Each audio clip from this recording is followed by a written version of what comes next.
Well, welcome. Thank you for coming to the Parents and Givers of Partners Virtual Conference 2021.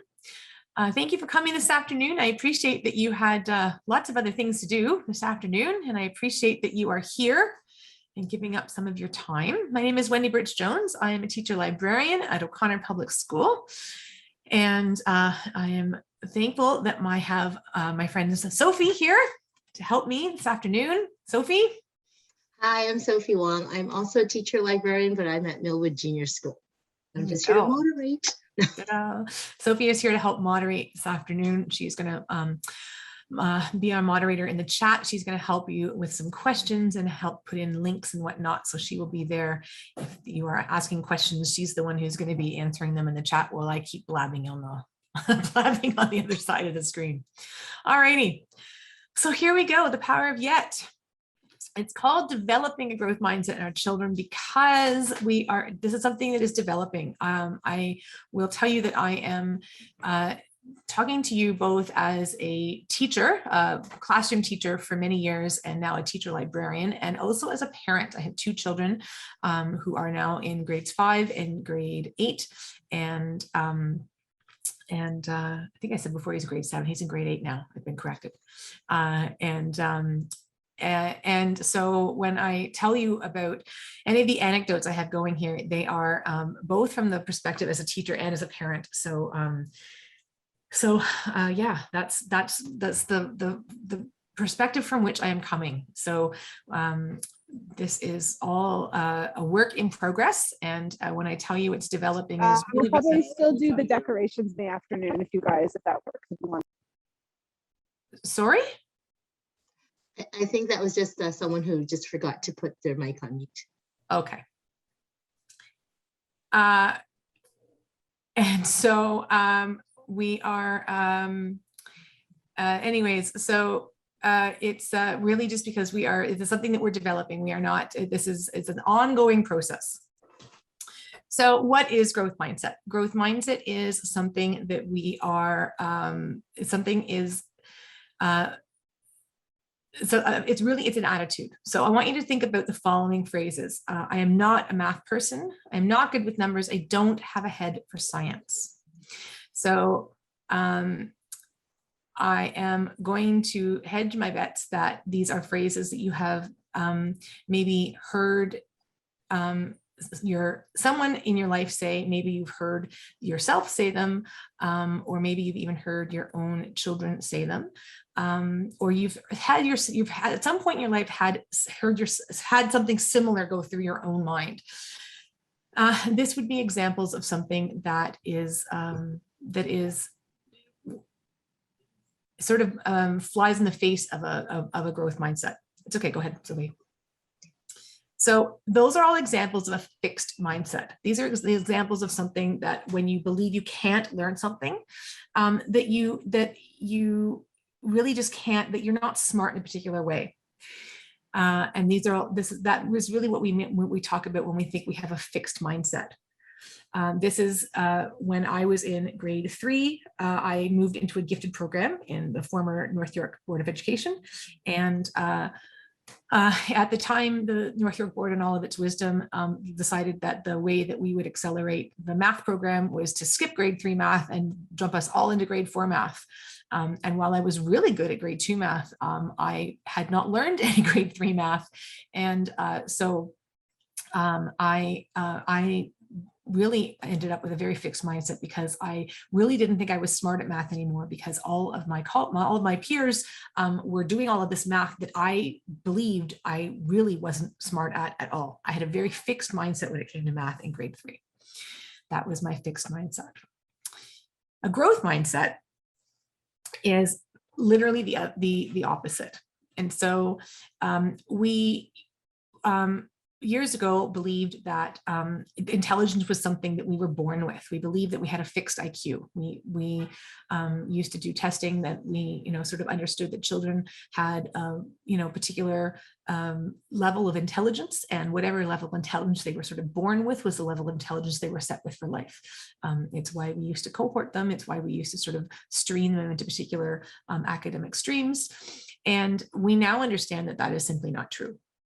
And so the idea of a growth mindset is the understanding that our brains are really quite elastic. The best example of this is a study that came out of the UK, where they did a study of cabbies. In London, they have, in order to be a cabbie, you have to actually take an exam. And in order to do this exam, you actually have to have studied and memorized the entire map of London. And London, because of course it's a very old city, much, much older than the city of Toronto. City of Toronto, because it's relatively new comparatively, is all laid out in what we call a grid city. It's all sort of laid out in a grid.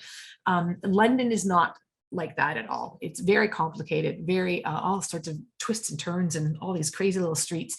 And the names of the streets are again old and somewhat complicated, and there's thousands and thousands of them. And so cabbies need to memorize literally all of them. They have to know all of the routes, and they have to be able to tell you how to get from any one place in London to get to any other place in London without stumbling. And so they did testing on these cabbies from the beginning of their studying to the end of their studying. And they literally studied the neural pathways that they built. And they mapped them, and they saw that from the beginning of their studying to the end of their studying, they were able to literally image the number of neural pathways that these cabbies built in their brains. And were able to show the incredible density of what they had from the beginning to what they had in the end. And the fact that these cabbies varied in age from quite young to those that were, retirees into their golden years. And so the idea that really our minds really truly are capable of learning at any age, and that those neural pathways can be built at any age. And so that whole, you can't teach an old dog new tricks idea, completely, totally debunked. Absolutely not true. So, the understanding that really our brains absolutely are elastic. We really can learn new things at any stage in our life. And that idea that, as a result, intelligence isn't set. We can learn new things. We are capable of learning more and knowing new things and literally being smarter. So the idea of developing a growth mindset happens in my programming in 3 steps. And this is exactly what I did both as a classroom teacher and also what I have done in my library programming when students come to my library. So 3 parts. 1 is understanding our brains. 2 is understanding that mistakes are okay. And then the 3rd part is around changing our words. So the first part is understanding our brains. Now, while this may seem rather complicated, any 4 or 5-year-old that's really into dinosaurs and who can memorize all of these ridiculously complicated dinosaur names absolutely can wrap their head around these concepts and these brain area names of brain areas. All of this centers around the amygdala. In this imaging, this little tiny on the screen, Sophie's showing you this little tiny. The little yellow part right there in the middle, that little tiny, oh, thank you, Sophie, look at you. That little tiny yellow part right in the very simple of your brain, middle of your brain, right in the middle of your hippocampus. It's what they call your emotional center. And it is what controls your emotional response. And Joanne Deek wrote this fantastic book. I keep saying fantastic, called Your Fantastic Elastic Brain. It is aimed at a slightly younger audience, but it really does help illustrate the concepts behind this in a really simple yet comprehensive way that has helped. I have shared with a number of different students, anywhere from grade 1 through into middle school, that has really helped them to wrap their heads around this. The idea is really that in your amygdala, it helps, like I said, control your emotional center. And the idea here is that the example they use in the book is the idea of jumping into a pool, which is an experience that a lot of kids can relate to. The idea of doing something that's a little bit scary for a lot, for kids, something that they've maybe had a little bit of fear around to begin with. And for most of them, takes a lot of, time to sort of work up the courage to do it. Eventually, they do jump into the pool, and their brain realizes that this was not a death-defying experience. They actually did survive the event. And when they go to jump into the pool the second time, they're still scared. You're often still nervous, and they're still a little tentative about doing it. But their brain in their amygdala, in that emotional center of their brain goes, wait, you know what? I seem to remember we didn't die the last time. I think we might be okay this time. And they've stretched it just that little tiny bit, and they jump in again. And every time they do it, they've stretched it that little bit more and a little bit more, until they get to the point where they jump into the pool without hesitation, and they are jumping over and over and over again until the point where they can't get them out of the pool anymore. So that's the whole idea of stretching their brain. This whole idea of a stretch. And if they can do that stretch with the idea of jumping into the pool, and that whole idea of stretching that skill of having to stretch their emotional idea of stretching the skill of having to stretch themselves emotionally, you can also absolutely do that with any other skill. Stretching yourselves with having to learn how to tie a shoelace, stretching yourself with learning how to, solve a quadratic equation. No matter what that skill is, the idea that you can stretch your elastic brain and shape it and learn whatever that new skill is. And all it takes is stretching it piece by piece by piece by practicing it over and over and over again until you've created that new neural pathway that allows your brain to go, yep, got it, we can do it now. And so kids actually lock onto this really quite quickly. And once they've got it, well, absolutely, I can do this, no problem. And they actually quite love the idea that they are capable of doing this. And once they get to that part, they actually get quite excited about the idea of being able to learn a new skill. And that's step one. Step two is understanding mistakes are okay. I'm not going to blame all of this on the Pinterest and Instagram revolution. However, that being said, our children have now been raised in an environment, in a society where we have put everything in this picture perfect Pinterest world, where life is meant to be, everything is projected as, literally Pinterest perfect, picture perfect everything, right? So we only project the perfect version of things. And as any parent will know, the picture we put on Facebook is the one that came after the 14 that came before it, where they weren't cooperating, right? So the idea here is that our kids have been raised in an environment where they have learned that it's really not okay anymore to make mistakes. Everything has to be perfect. And we've really lost something in this generation where that's concerned. And so the step two really here is helping them understand that mistakes are okay, because the reality is mistakes are how we learn. And the notion here is, literally in our brains is the one of a maze. And in a maze, when we are going through a maze and we hit a dead end, we go, okay, I got it. That's not the way we go. We backtrack and we go again. And in our brains, very literally the same thing happens. When we make a mistake, our brains say, okay, that neural pathway, our brain says, cuts that neural pathway and says, nope, that's not the right way. And it backtracks and it goes to make a new neural pathway the next time we go to do it. And so when we make those mistakes, it actually helps us learn to build a new neural pathway to get to the right way to be building something, to be building that new skill. And so helping kids understand that mistakes are okay is key in terms of helping them build a growth mindset. There's this lovely, lovely book by Barney Salzberg called Beautiful Oops, and it is all centered around the idea of taking sort of arts mistakes and turning them into something lovely. And my kids used to hate it when I did this, because my youngest son, especially Zach, he used to get very, very upset when he made a mistake when he was doing something artistic. And I would always tell him, oh my goodness, it looks like that. You made a beautiful oops. And we would try to turn whatever he'd done into something else. And he used to get so upset with me. But the reality was, it's that whole idea of thinking that whatever you've done, you could turn into something else, and that trying to take that mistake and turning it into something lovely. Instead of getting upset that you've done it and trying to, mistake it. And in school, I used to often have kids, they would make that one little mistake on a piece of paper, and then I need a new piece of paper. And it's that thinking that tells them that that mistake it was okay to make that mistake. And so really it's trying to help them understand that those mistakes it's okay to make those mistakes. That mistakes are generally truly how we learn. And as adults, one of the best ways we can do that is to model that. In the classroom, I used to often purposely make mistakes, ideally without my students realizing that that was I was doing, and so that they could catch me making them, and that we could sort of make a big deal out of the fact that I made a mistake, and that they caught me and that, oh look, well that's great, you know what, that's okay, I made a mistake, and we would make a big deal out of that, and so that I could model that it was okay to make a mistake.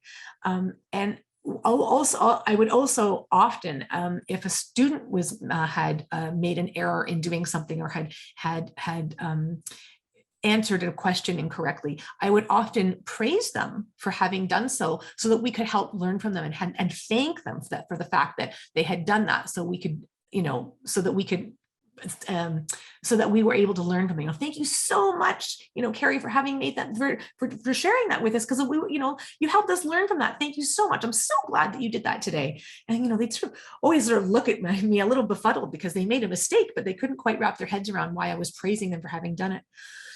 Which really just goes to show how ingrained it is that they have it in their heads that it wasn't okay to make it.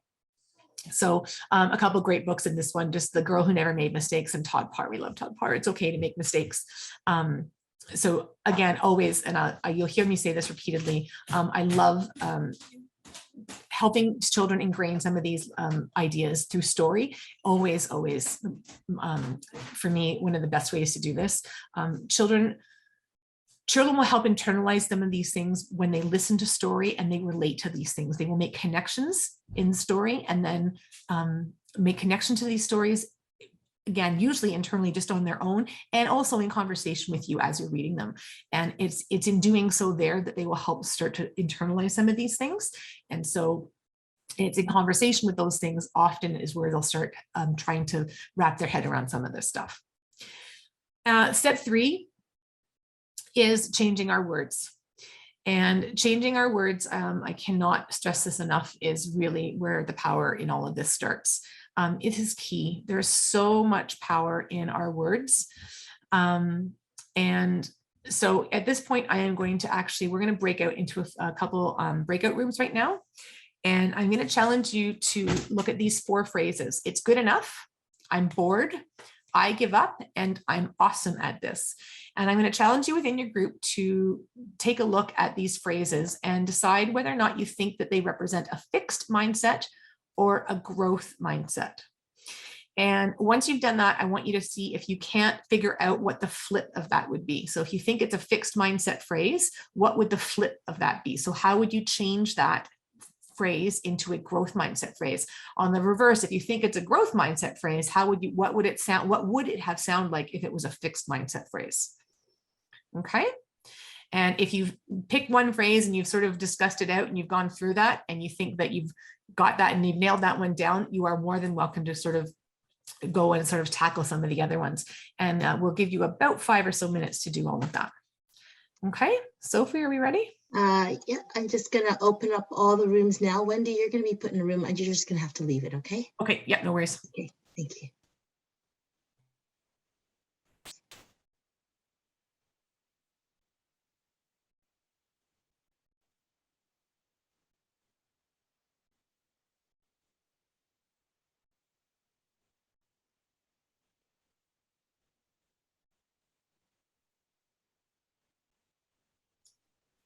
I did it fast this time. The last time I was there, I was like, oh, I'm here. And they're like, do we just start? I'm like, yeah, it's okay. I'm just popping into the group to see what's up. They were sort of weirded out by the fact that I was there. Okay. Oh, I have to type it in the chat.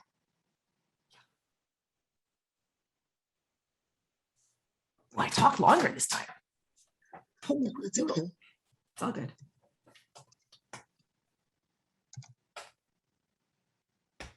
That's okay.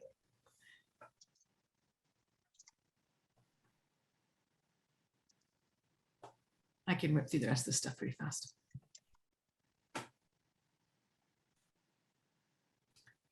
On this iMac, we have a new iMac, and on this iMac, I haven't changed the setting yet, but the bar at the top disappears all the time. So the clock's not there. And so I go to look at it, I'm like, oh, wait.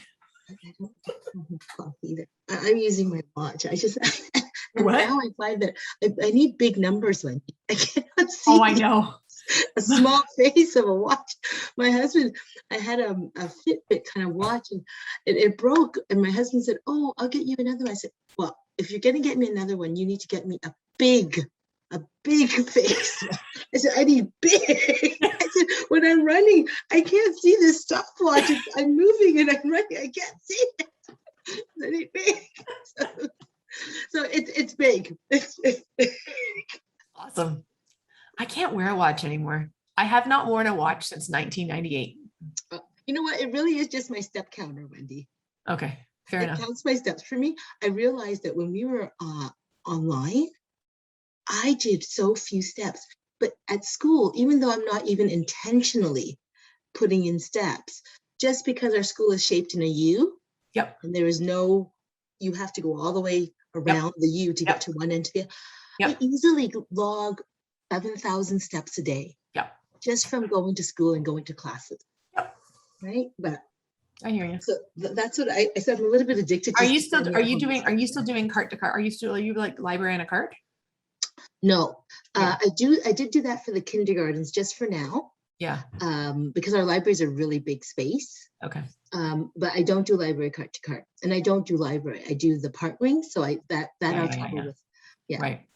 So, but we're looking at a real cool thing of trying to use the Google My Maps to try to figure out our communities and maybe look at our origins, and then to see, fun. to see where we're coming from and Nice. or where our family come from. That's awesome. Yeah, we'll see. So, in the works, I hope. Time for that.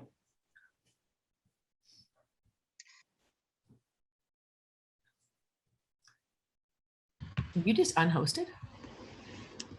Was I just unhosted? Hi, sorry to bother you. Something very strange happened. So we were sent to the breakout room. Nobody's really speaking in the breakout room. Yeah, and I was on. Sorry, I had to help my mom and dad with something just a moment ago, so I didn't even get the question. Oh, is that it on the screen? Oh my heavens, sorry. That's okay. All right, do you want to put me back in that breakout room? Hopefully somebody Sure. will- I'm just gonna put you in a new breakout room. Okay. Okay, yay, maybe where a conversation is happening. All right, thanks. Were you in room 2? You know what, Sophie? I'm not even sure. I'm so sorry. I got distracted. I'm That's just okay. gonna put you Called in, and- okay, Anil? And you're just gonna get the conversation started, my friend. Yay. Okay, awesome. Okay. Thank you. There you go. Oh, I like him already. Yeah. I'm not sure who Zoom user is. I had put them. Do we want to give them a little more time then? Can you add time? Yeah, I can. You know what? When the time gets up, I can add more time, I think. Just because there's only like another 20, there's like what, 10 seconds left. So Yeah. we give them like another minute. Yeah. I'm going to say that, I think. Yeah. Because I think when the timer's up, you can time up. Do you want to close all breakout rooms now? I'm gonna keep them open. Mhm. I'm gonna have to set a timer myself. Just kidding. Another 1 more minute. There we go. There we go. Yes.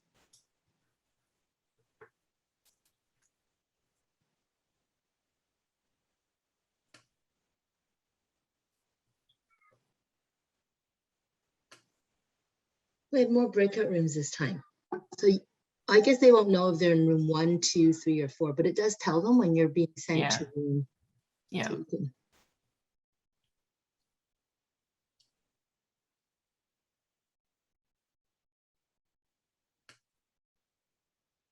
Oh, interesting.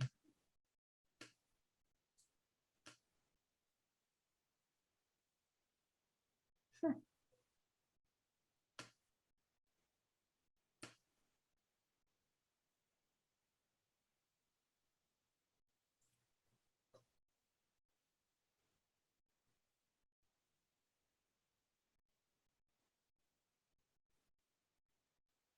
You don't really know why I needed this here. I don't know why I thought it was going to be different. What do you? I don't know why I thought it was like, yeah. I was thinking. So you know what? I'm going to give them about 20 more seconds. Yep. Okay. Whatever. I just think I don't need to be in here twice. I Yes, you can't figure out why I thought I needed to be in here twice. Because you were going to share your screen. I know, but I think I don't actually need to be in here twice. No, you don't. You could leave one if you want. I could. I really could, couldn't I? Only if it makes. Because all that happens is every time I look down at here is I'm looking down instead of looking up. And all that happens is between the top of my head. I could just shut this down. I know it's such a commitment to do something like that, right? Yeah. I think the trick is it's because I can see here, like if I turn on what I can do here is like I can turn on the chat. Yeah.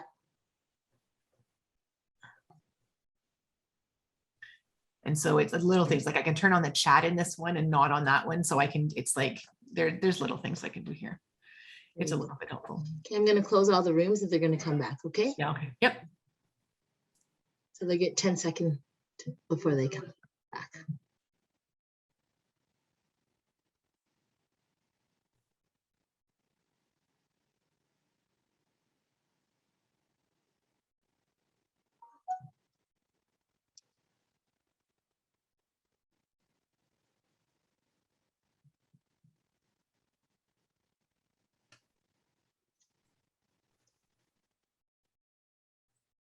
You'll have to tell me when they're back because I can't see that.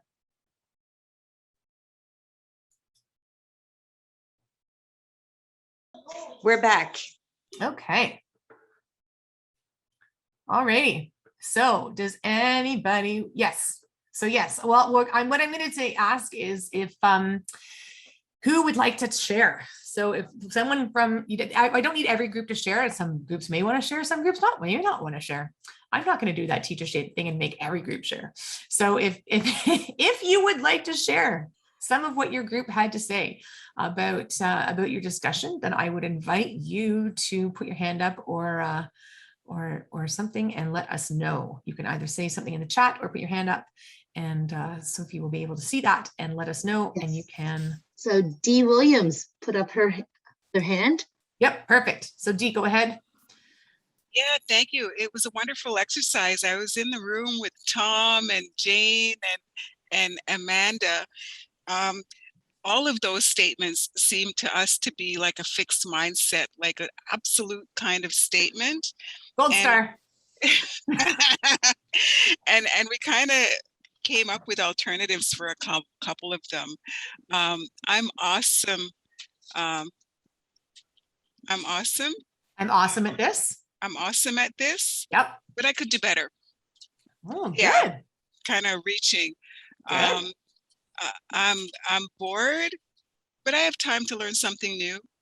Excellent. Those are both great. You know, that came from Jane. That was pretty good. Good. Yeah, we were. What else did we have? Tom, I think you had something. If you wanted to add something there. Tom, you want to unmute? I think, Tom, you had something from our group. I just can't remember it all. Well, actually, I don't think I contributed. I'm sorry. That's probably delving right into the negative aspect of what we're not supposed to be doing right now. It's all good. Positive stuff.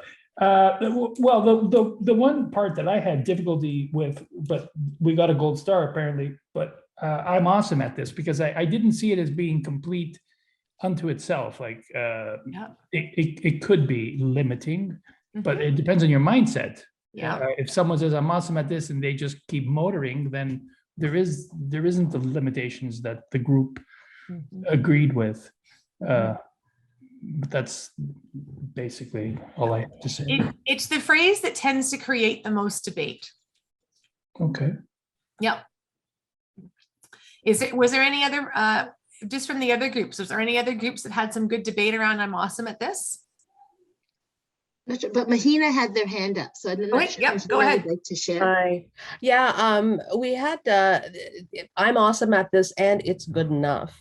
were two of the phrases that we sort of went back and forth on, whether it's growth or whether it's fixed. And I think part of it is what, like in reflecting, I think it's because they kind of come off as positive, but I think from that exercise, it's apparent that it's not necessarily about negative thinking or positive thinking. It's about action, sort of like, so you can do something that is that's seen as positive, but if you're not going to learn from it or grow from it, right, that's really what it was getting at. So I think in having done it, I think we understand that, but those were the two phrases that we thought, well, it kind of, it could go either way, like what Tom was saying, right? If it's I'm awesome at this, and you're like, yeah, I want to continue doing this and learning more, great. But if you're just, I'm awesome at this and I don't need to do anything else, right? So yeah, you have to imagine it's when, as an adult, if you think I'm awesome at this, and it's one thing, but when we think about our kids saying things like this, it's more often, when I think about, when I was teaching grade 3 and I think of a kid saying, it's good enough, 100% a fixed mindset, right? Because a kid saying it's good enough, they're like, I'm done with this, we're good, it's done, I'm not doing anything else. And that would be very much a fixed mindset, because they're suggesting that there is absolutely nothing else I'm going to do with that. And the same thing with I'm awesome at this is the same idea. If they think that they're awesome at this, then again, they've put a cap on it, right? They've said there's nothing else I'm awesome at this, right? You imagine the 8-year-old at the carpet who says, oh, I'm awesome at this, I know this already. Well, great. Clearly, there's nothing else you can learn here today. All right, then. Right. So it's really, again, as an adult, it's a very different subtlety. But when we think about, when we're thinking about, what our kids often say, then those phrases for sure, more often in our children, 100%. I'll say maybe 98% of the time are going to be fixed mindset phrases, simply because when they come out, of our kids, they're very unlikely to be. It's very unlikely that an 8-year-old is going to say, well, it's good enough, but maybe I could, do a little bit better next time. It's highly unlikely that an 8-year-old is going to have the wherewithal to be having that kind of thinking. If they do, I'd like to meet them. But so great discussion. I'm really, fantastic to hear that you guys were thinking in those kind of subtleties. But again, when you think about these things coming out of our kids' mouths, for sure. But for sure, I'm awesome at this, and I'm good on it's good enough. Too often of the two that most often are the ones that I get the most debate out of these 4. Anyone else? Oh goodness, look at this. Look at these. Oh yeah, Michelle. Michelle's saying it can be, I'm awesome is can be growth from a growth perspective. It could demonstrate confidence. Yeah, it could. From a fixed, it would limit future curiosity. It could, yeah. Yeah, I would agree with you there, Michelle. Yeah, and you're right. And the bottom line is growth mindset really is all about attitude. And that's why the words are really the most powerful thing here, because the bottom line is it all boils down to attitude. And so that's why, we talk, changing our words, changing our attitude. So really it's all about context. So this is a poster I used to have up in my classroom. I, again, will not take any credit for it. This is one that a colleague shared with me. And so I cannot take any credit for any of the phrases that were created here. But a couple that I just want to point out here, the idea of, again, the whole idea of, being I'm awesome at this, in the idea of that being a fixed mindset, instead of the idea of being, I'm awesome at this in the context of, as I was speaking of it previously, the whole idea of, the kid saying, oh yeah, I'm awesome at this, I know all this already. Instead of that, if that was the fixed mindset, if instead they were thinking, well, you know what, I'm on the right track, I'm good here, and what else could I learn? I always used to say to those kids who said, if they said I'm awesome at this, well, I know this already. I always said, oh, I'm sorry. And they'd always sort of look at me a little befuddled. I'm like, well, if you already know this and I'm really sorry, that means there's nothing else I can teach you today. And they'd sort of like, oh, and they'd sort of stop and ponder that for just a second. And so, because it's true. I mean, if our kids are really thinking, and it's hard because we're raised in a society where unfortunately, bigger, better, stronger, etc. The idea being that we're supposed to be the best at something. And so they come into it thinking that we're supposed to know it. We're supposed to have all the right answers. And so when we flip that and want them to not have all the answers yet, and want them to not have all the answers yet, they're so, that it shakes them on their heads a little bit.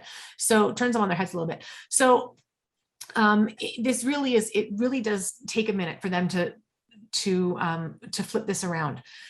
And it's the whole reason why there's a real push for inquiry thinking. A whole reason why there's a push for inquiry thinking right now, because the whole idea of inquiry thinking is the whole idea of not just working on pushing for right or wrong answers, but the whole idea of working towards discovery. So yet, because I think we're quickly running out of time. Power of yet. So this is the magic of the word yet. Consider what happens when you add the word yet to pretty much any fixed mindset phrase. My kids have a love-hate relationship with this word, mostly because I have drilled this into them from a very young age.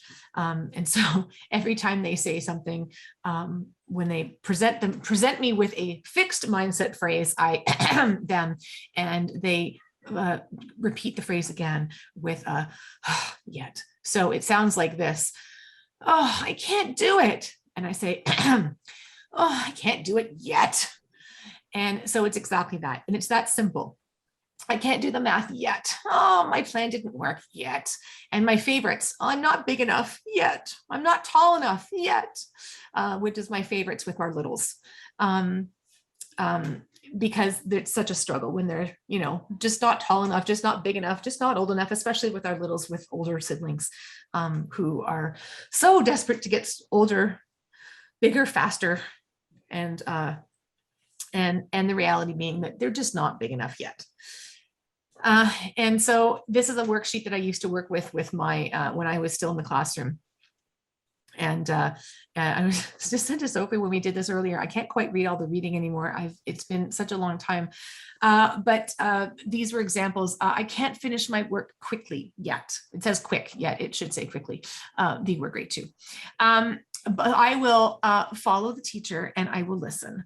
I can't read harder books yet. So I will keep practicing, and I will read a lot so I can get better. I can't sit at the carpet quietly yet. So I will follow SHINE, which is an acronym we had in the classroom for carpet behavior. And I will sit. I can't really still can't read that. I will sit. I don't know. I will sit something. Anyways. And my very favorite of this one, and I wish I'd kept it because God bless her, she was such a sweet girl, but she had an anaphylactic peanut allergy. And she said, I can't eat peanuts yet. And so I will keep going for testing, and I will keep hoping and I will keep praying that it will go away. And God bless it. If that's not a growth mindset, I don't know what is. And so now, we've worked on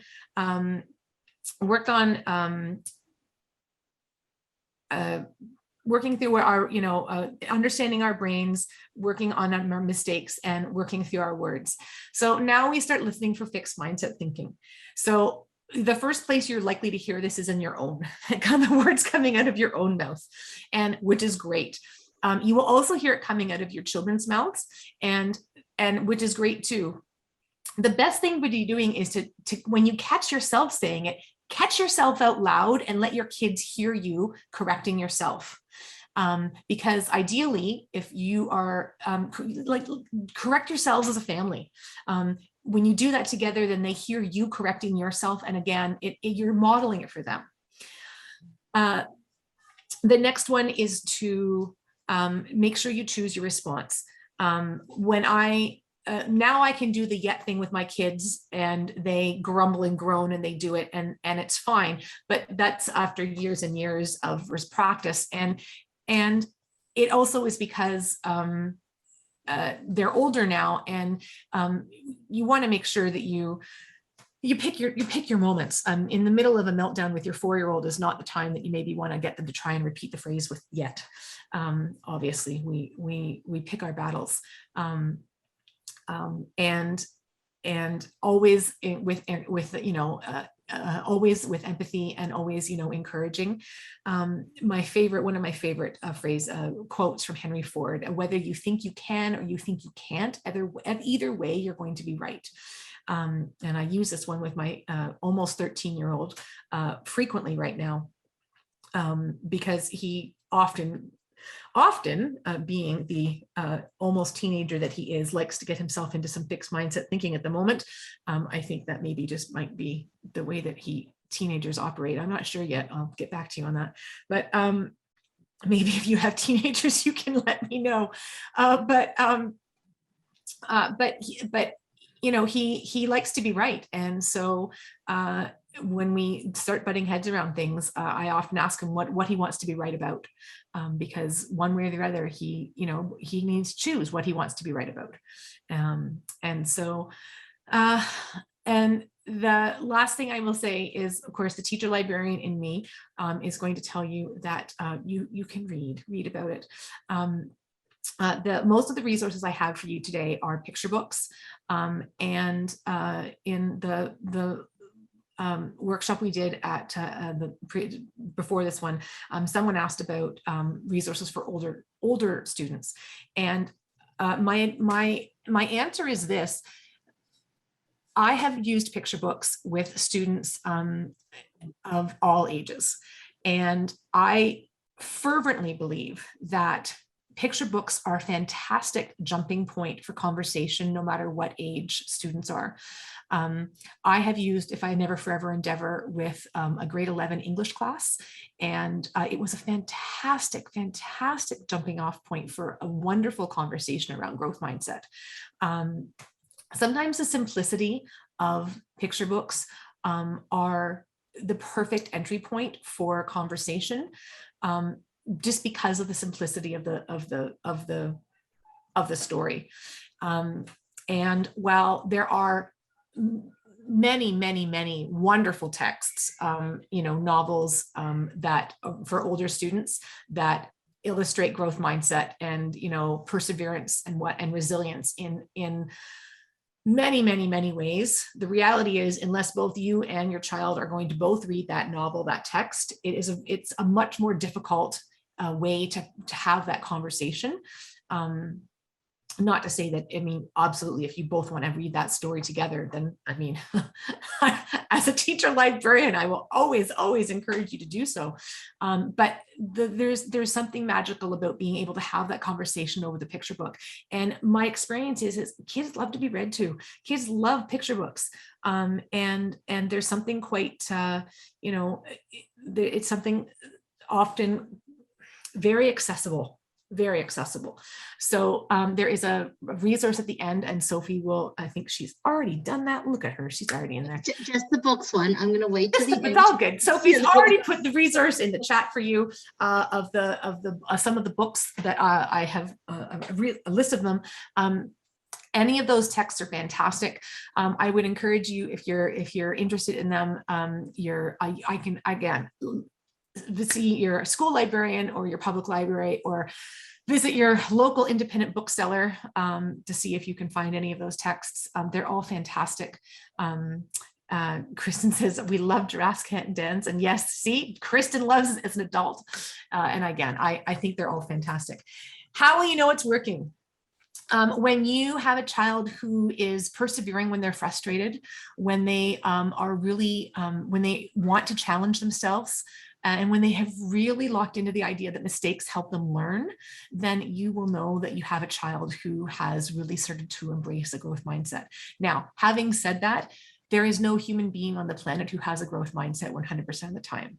As a 47-year-old human being, I do not have a growth mindset 100% of the time because because as a human being, I make mistakes.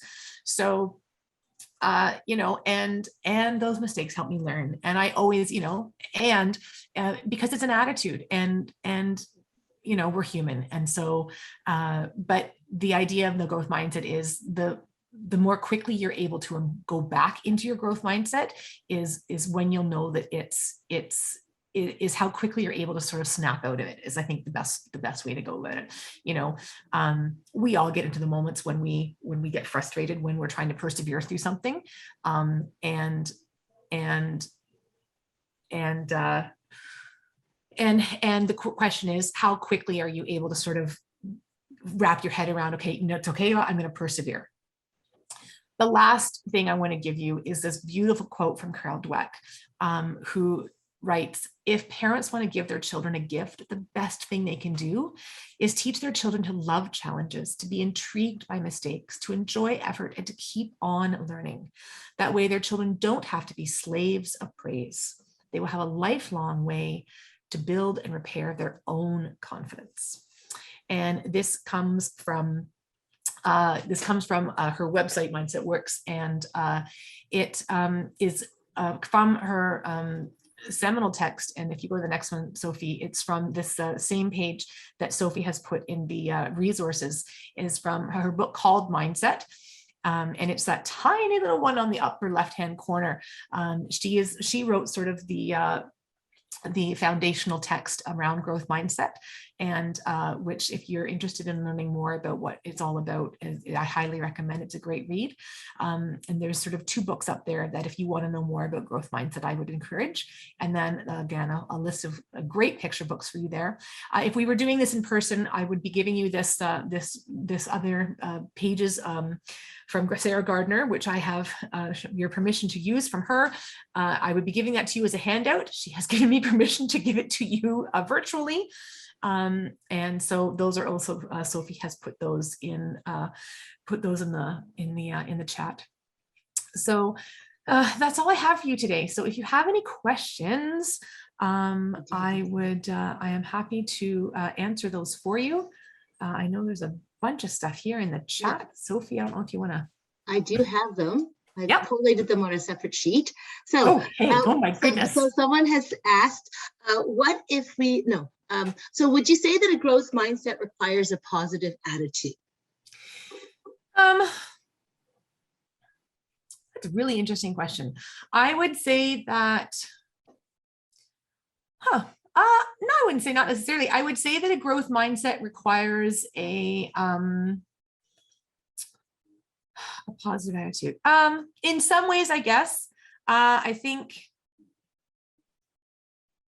it's a really great question. I think, go ahead. I would, and you can correct me if you think of, I would think that a growth mindset, there is some positive attitude about it, but it's also a way of thinking. Yeah. Right, in terms of persevering, and it's a paradigm shift in terms of limiting ourselves to opening up so many options and opportunities for ourselves. So positivity, having a positive attitude is certainly one aspect, but it's not the only aspect. It's not just being about okay with everything and happy about everything. It's also saying, I'm going to persevere and try new things, and opening those doors and taking, that risk in a sense. Yeah. Because there's an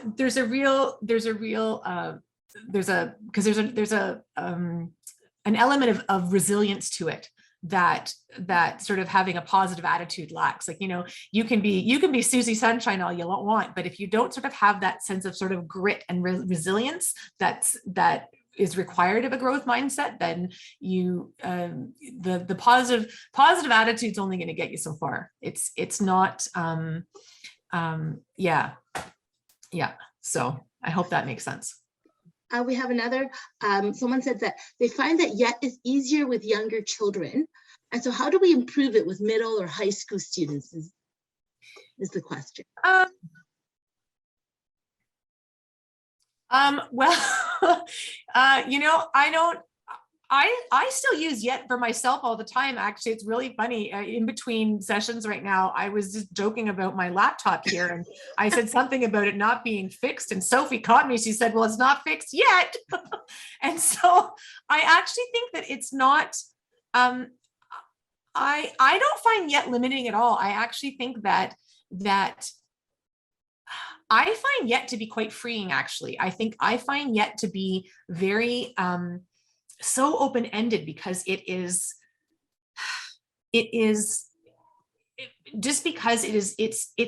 I want to say universal, because it is sort of attaches to just sort of everything.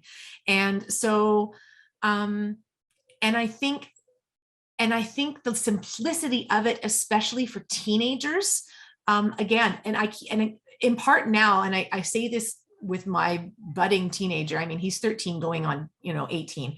So, and I say this right now, especially for Mason, because he struggles so much with it. I think sometimes the simplicity of it, it's just reinforcing those simple messages over and over and over again. And I think it doesn't need to be more complicated as kids get older. And I think sometimes we think that as kids get older, as they get to be middle schoolers or high schoolers, that somehow the conversation needs to get more complicated. And I really, truly, the same as I said, like with picture books, I don't think the conversation needs to get any more complicated. I really, truly don't. I think that the concept is the same. And I think the same way that we don't need to dumb our language down for little kids, I don't think we need to make it more complicated for older kids. And someone else, I'm sorry, I'm not giving whoever put these comments credit, okay? But your names are in the chat if everyone read them. But someone else shared that they work in higher education, and there's a lot of conversation happening now around failure and moving on from it, and lessons learned and responding. And so they really like this great acronym for everybody. Is FAIL stands for First Attempt in Learning. Yes. So, and then someone asked, okay, Wendy, is there any chance that this document or this presentation, if you're able to share it with them? They thought it was really super helpful. That's an excellent question. I think you have that link, Sophie? Of the whole document? The published link. We have that from, right? I could put that. No, I don't have the published link, I think. We can grab that. Yes, we can put that in the chat for you. Yes, we're going to. Absolutely. I don't have the published link though. Do you want me to? We should be able to grab it from the. Oh, you know what? I'm gonna look for it. Right and Neil says we don't have it yet. We don't have it yet. Let's see. Yeah, I have the one that says it's not published. It's not published to the web, it says. So it's universal. I'm telling you, it's universal. I don't have it. I don't have the one that's published to the web. I don't have it. Yeah, no, it's in there. It's in there. The whole document. Well, there's, like I said, I did publish it last night, so it's just a matter of going in and copying that link. Okay, because when I click on it, I'm gonna look for again, Wendy. But if you could just send it to me. Yeah, sure, I can do that. And I will post it for everybody. I will do that. Thank you. On it.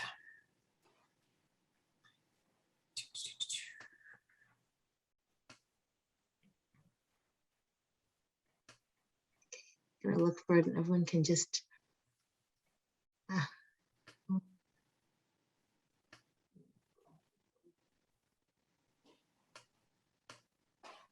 And while we're waiting for that, our last one was that actually, I could just put it in the chat myself. Thank you. I could also do that as opposed to sending it to you. Thank you. All right, here we go. This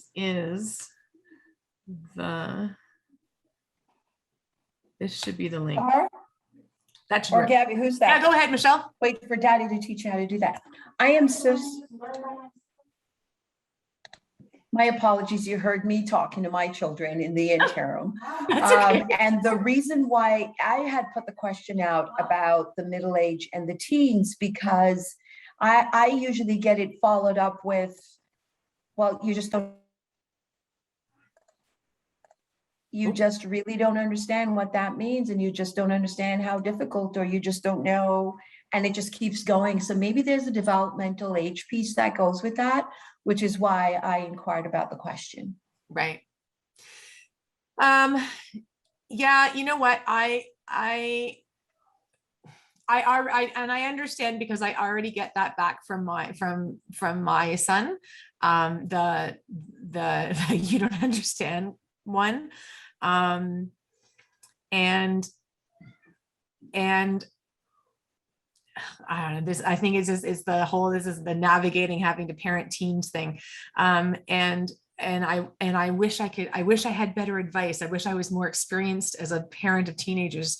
But I think that the best I can say is just to say that I think that Oliver, that's a great one. Can you help me to understand better? I think it goes back to sort of, empathize and understand is I think that for the most part, their brains are growing at such an exponential rate, and their emotional centers have just not caught up yet. And they're just, I remember thinking, reading at one point, that it is just such a confusing time for them, because their head is just such a jumble, and they really are trying. And when they say those things that you just don't understand, it's mostly because they just don't understand.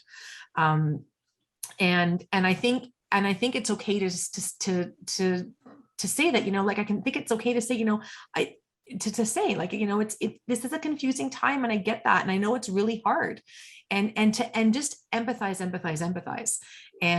And again, I think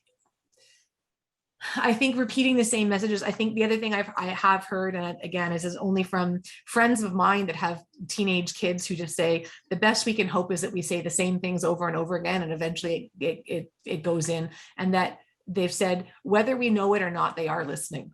Yeah. So can I add something, Wendy? Yeah, of course. You know what, Michelle, I do have 2 grown children who went through teenage years, and I don't think they're quite out of it yet.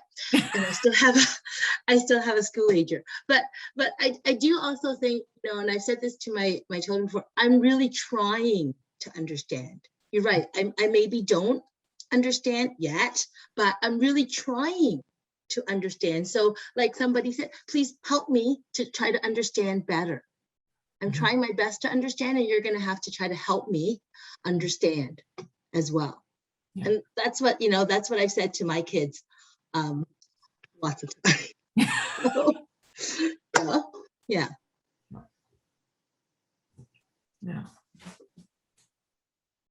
All right. Is there anything else? Did we miss anything else? No, I think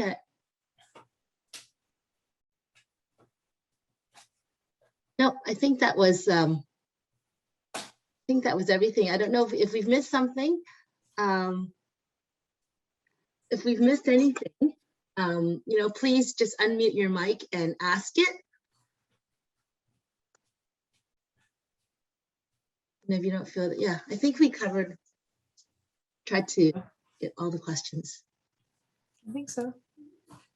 I agree, Oliver. I think Sophie was modeling an excellent growth mindset there. It's not every day though. So teenagers are really, it can be quite a challenging time for them. And I'm going to have to say, honestly, for parents as well. Because that was, yeah. Yep. Even early adulthood, I'm going to say. Yeah. I keep asking my friends with older kids when it's going to get easier. They keep laughing at me. So, Wendy, I have a 22 and a 19-year-old. And a 7-year-old. So, oh, it's all good. It's all good.